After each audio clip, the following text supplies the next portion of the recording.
for more on what we can expect from the movie studios this year. I'm joined by Brad Adgate from Horizon Media. Brad, good to have you join us again. And this holiday season, I know that a quarter of the ticket sales sometimes get made between the 6 weeks between Thanksgiving and Christmas. How are they going to be?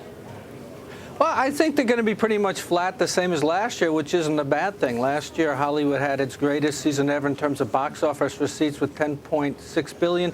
This year already, Thanksgiving, it's relatively even. It's about less than 0.5% off from a year ago. So it seems to be holding strong. Holding strong, but this is all in the face of challenges by Netflix, declining DVD sales. What does that mean for their margins then?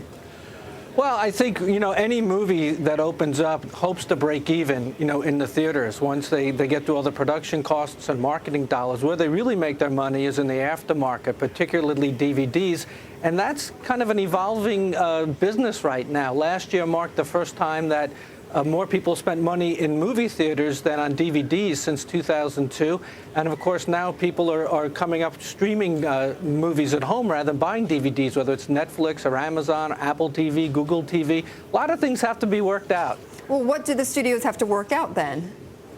Well, I think they have to work out a business model, first of all. I mean, how much is it going to cost? How long is the lag time between a movie's released in a theater and it's available online? How long can you keep the movie? Once you start a movie and stop it, how long can you keep the movie then? There's all sorts of different models, and who do you want to make content agreements with? So it's not about just increasing ticket sales then to make your margins? Well, increasing ticket sales has worked. In fact, if you look in the summer, which is where 40% of ticket sales come, this was the worst summer in terms of people going to movies since 1997. Yet people the studios made a profit because they charge higher ticket prices. In fact, this year the average movie ticket is $7.88. Last year was $7.50. Okay, so inflation at least on that front. Brad, before I leave you though, you've got Tron coming out, a remake there of the 1982 film. Is that going to be the biggest blockbuster this year? Is it going to surpass Toy Story?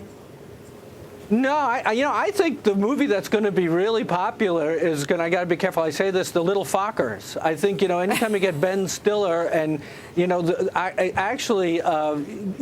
movies do very well, particularly those released on December 22nd, where this movie is. Home Alone is one of the biggest grossing comedies of all time, and this movie could actually surpass it at about $288 million. So that's a movie. Tron, I think, is copying Avatar. It's 3D consumer graphic imagery. It's coming out the same weekend. But, right. The first Tron kind of failed. Okay, all right. It did become a cult classic, though. But anyway, okay, Brad, thank you.